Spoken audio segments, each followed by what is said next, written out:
Friends, Bharat నిర్దేశించిన 372 పరుగుల లక్ష్యాన్ని ఛేదించే క్రమంలో లంక బ్యాటర్లు చేతులు ఎత్తేశారు అంటే దానికి ప్రధానమైన కారణం మానవ్ సుతార్.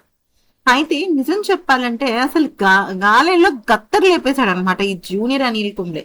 1 కాదు, 2 కాదు, 5 కాదు, 8 కాదు, ఏకంగా 10 వికెట్లతో మొత్తం పడగొట్టేసి ఇక చివరిలో 3 వికెట్లు పడగొట్టి 10 వెళ్దాం, మనం గెలిచేసాం అన్నట్టుగా అద్భుతంగా రాణించాడు. ఇక మానవ్ సుతార్ గాలే ప్రదర్శనతో పలు అరుదైన రికార్డులను సొంతం చేసుకున్నాడు. రెండో ఇన్నింగ్స్ లో అతడు ఏకంగా 6 వికెట్లు పడగొట్టాడు కదా. అయితే శ్రీలంకలో భారత్ తరఫున అత్యుత్తమ బౌలింగ్ ప్రదర్శనలో 2వ స్థానంలో నిలిచాయి. ఈ జాబితాలో రవిచంద్రన్ అశ్విన్ ఫస్ట్ స్థానంలో ఉన్నాడు. మ్యాచ్ మొత్తంలో గనక చూసినట్టయితే సుతార్ 10 వికెట్లు తీశాడు.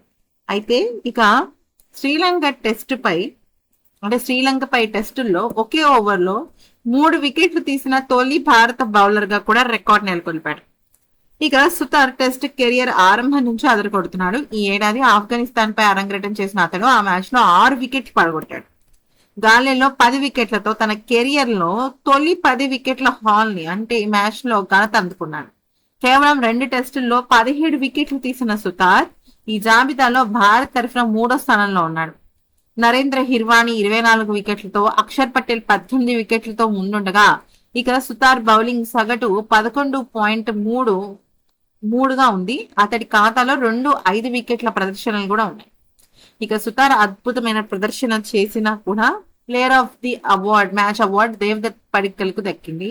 అయితే దీనిపైన చాలా మంది క్రికెట్ దిగ్గజాలు పెదవి విరుస్తున్నారు. ఎందుకనంటే మానవ్ సుతార్ చాలా అనుభవం లేని కుర్రవాడు.